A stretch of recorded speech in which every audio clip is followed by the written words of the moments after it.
ఐబొమ్మ రవిని ఇప్పుడైతే అరెస్ట్ చేశారు కదా, దాని గురించి మీ అభిప్రాయం ఏంటి అసలు? గవర్నమెంట్ కరెక్టే చేసిందండి. ఎందుకనంటే చట్ట ప్రకారంగా ఏదైతే సజ్జనార్ చేశారో అది రైట్ థింగ్.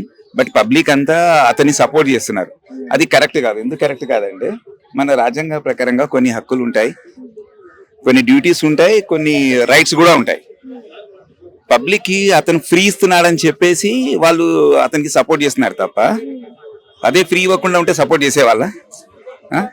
వాళ్ళు అతనికి సపోర్ట్ చేసే బదులు వాళ్ళు ఏం చేయాల్సిందనంటే టికెట్స్ తగ్గించండి అని చెప్పి ధర్నా చేయాల్సి రాజ్యాంగ పరంగా, అది కరెక్ట్. అంతేగాని ఆ తప్పు చేసిన వాడిని లాండ్ ఆర్డర్ ని అతను ఎలా తీసుకుంటాడండి చేతిలో?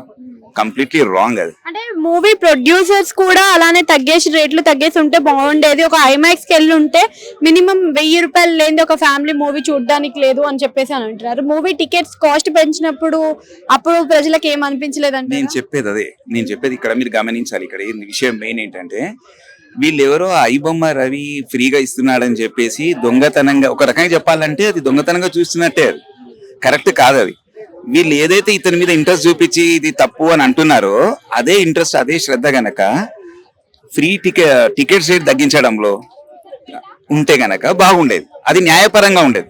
ఇది ఒక తప్పు చేసిన వానికి సపోర్ట్ చేస్తున్నట్టుగా ఉండేది, కరెక్ట్ కాదు. అది నేను చెప్పేది. అంటే ఇప్పుడు తనకి శిక్ష పడే అవకాశం ఉందంటారా, లేకపోతే ఆయన తెలివిని యూటిలైజ్ చేసుకునే అవకాశం ఉందంటారా? చట్టము రాజ్యాంగం అనేది ఒకటి ఉందండి. అతను గనక చట్ట ప్రకారంగా తప్పు చేస్తే 100% శిక్ష పడుతుంది, తప్పించుకోవడానికి అవకాశం ఉండదు. ఎందుకంటే ఎలా ఉందంటే నాణ్యానికి ఒక వైపు ప్రొడ్యూసర్స్ లాస్ అవుతున్నారు.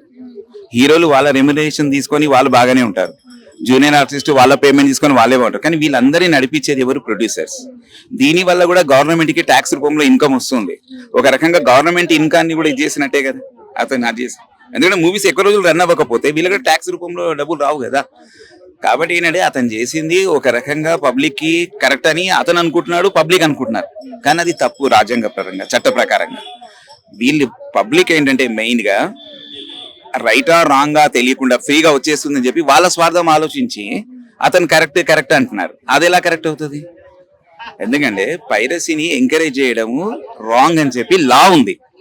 లాని ఎంకరేజ్ చేసే, రాంగ్ రూట్ లో ఎంకరేజ్ చేసే వాళ్ళు కూడా తప్పే, వాళ్ళది కూడా. కాబట్టి ఐబొమ్మ రవి చేసింది 100% తప్పు, అది కరెక్ట్ కాదు. పైరసీది అతను సపోర్ట్ చేసే వాళ్ళు కూడా ఒకసారి ఆలోచించుకోవాలి, అలా మాట్లాడకూడదు. వాళ్ళు అతన్ని ఎందుకు సపోర్ట్ చేస్తున్నారు అంటే వీళ్ళకి ఫ్రీగా వస్తుందని సపోర్ట్ చేస్తున్నారు కదా. గవర్నమెంట్ అన్ని ఫ్రీ ఇస్తుంది. ఇప్పుడు సినిమా ఎంటర్టైన్మెంట్ కూడా ఫ్రీ ఇస్తే ఎంటర్టైన్మెంట్ ని ఎవరైతే ఇది చేస్తున్నారో వాళ్ళకి ఎలా వస్తాయి, మరి వాళ్ళు ఎలా బతుకుతారు? కాబట్టి అది రాంగ్ 100%.